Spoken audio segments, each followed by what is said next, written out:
ఇప్పుడు నాది rural constituency sir. పుట్టు పెరిగింది.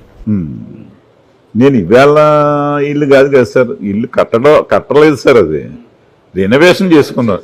9 కోట్లు 10 కోట్లు అని ప్రచారం జరుగుతుంది. రెనోవేషన్ చేసుకున్నాను సార్, అంతేగాని అది ఇప్పుడుదే కాదు సార్. అది నాది అయినా కాకినాడ టూలో నా పుట్టునూరు కొవ్వూరు అండి, నా సొంత విలేజ్.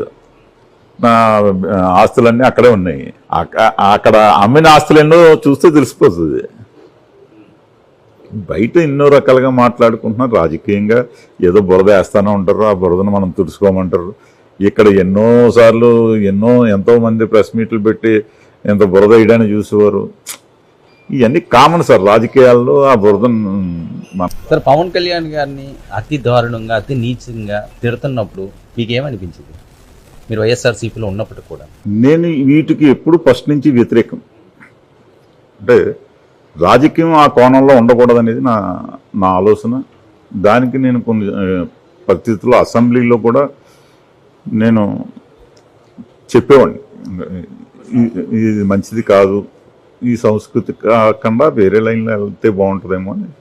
అంతవరకునే తప్పించి మన దగ్గర చెబితే వినే పరిస్థితి మనకు అక్కడ లేదు. మనం ఎంతవరకు ఆ చెప్తే వినేవాళ్ళు లీడర్స్ దగ్గరికి వెళ్ళి ఈ లైన్లో వెళ్తే బాగుంటుందేమో అండి అని చెప్పడం వరకే అంతే. కొన్ని మిగతా వాళ్ళు ఎవరితో చెప్పకపోయినా మీరు రైస్ రెడ్డి గారి కన్నా ఎప్పుడైనా చెప్పారా? ఎందుకే అనవసరంగా ఆయన అలా తిడతావు, ఈ రోజు నీకు బాగుంది, రేపు బాగోకపోతే నీ పరిస్థితి ఏంటి అని? ఇవన్నీ ఇంకా మనం ఇప్పుడు అవన్నీ మాట్లాడడం జరిగింది, చెప్పడం జరిగినాయి. ఇవన్నీ నచ్చేవండి జగన్మోహన్ రెడ్డి గారికి? ఎవరికి చెప్పుంటారేమో కదైనా, ఎందుకే అలా మాట్లాడకండి చేయకండి అని? నచ్చేయలేదు, నాకెలా తెలుస్తుంది ఆయన జనరల్గా మీరు మాట్లాడుతున్నప్పుడు ఇలా చెప్తేనే సార్కి ఇష్టం అయ్యా అందుకని మీరు మాట్లాడుతాం అనుకుంటారు కదా నార్మల్గా. సార్ నేను ఉన్నది ఓపెన్గా చెప్పేస్తున్నా, ఓ పార్టీలోంచి బయటకు వచ్చిన తర్వాత ఆ పార్టీని తిట్టడం ఇలాంటి సంస్కృతి ఉన్న నాయకుడిని కాదు. అంటే అక్కడ ఉండే తప్పులన్నీ కూడా అక్కడ ఉండే నాయకులతో షేర్ చేసుకున్నమాట వాస్తవం. సార్, ఈ ద్వారంపూడి చంద్రశేఖర్ గారు వీళ్ళు వారు కూడా చాలా దారుణంగా మాట్లాడుతుండేవారు. ఎప్పుడైనా మీరు చెప్పారా ఎందుకు ఈ రకంగా మనం మాట్లాడడం, నలుగురిలోని చెడ్డవుతాం, రేపు పరిస్థితులు బాగోపోతే ఇబ్బంది పడతాము అనే సందర్భం వచ్చిందండి? ఇబ్బంది పడతామనేది చెప్పలేదు, కానీ ఈ సంస్కృతిలో వెళ్ళడం కరెక్ట్ కాదు. ఇబ్బంది పడతాం అనేది నేను చెప్పడానికి సరిపోను, కానీ మామూలుగా ఈ వాతావరణం మంచిది కాదని చెప్పడం జరిగింది. పవన్ కళ్యాణ్ గారి మీదే మీరు పోటీ చేస్తాను అనే కాన్ఫిడెన్స్ ఎలా వచ్చింది? గెలుస్తాను ఖచ్చితంగా, మనకు ఆ ఛాన్స్ ఉంది అని అనుకున్నారా మీరు? సార్, రాజకీయాల్లో నేను శాసనసభ్యుడిగా ఉన్నాను. నేను గడప గడపకి తిరిగినప్పుడు ప్రతి ఇంటికి వెళ్ళి ప్రతి ఒక్కరు చేయబట్టుకుని తిరిగాను. గెలుపు ఓటం అనేది మనం చెప్పలేము సార్. నేను 2 సార్లు ఓడిపోయాను. గెలుపు ఓటములు అనేది మన చేతుల్లో లేదు. అది 2 సార్లు ఓడిపోయాను, 2 సార్లు శాసనసభ్యుడిని అయ్యాను.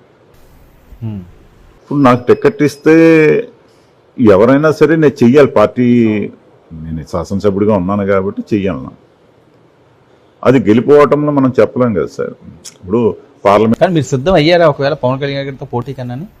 అప్పుడు కానీ సీట్ ఇస్తే గీత గారు కాదనుకుంటే, లేకపోతే ఆయన ఉంటే కొద్దిగా డ్రాప్ అయ్యేవారు, ఎందుకులే రిస్క్ అని?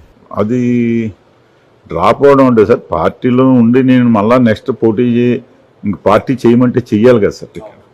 సిట్టింగ్ ఎమ్మెల్యే అయ్యి ఉండి అది సిట్టింగ్ ఎమ్మెల్యేగా నాకు తప్పదు సార్. అది గెలిపోవటంలో మనం ఇప్పుడు పార్లమెంట్ చేయమన్నారు, నేను నెగ్గను కాబట్టి నేను చేయను.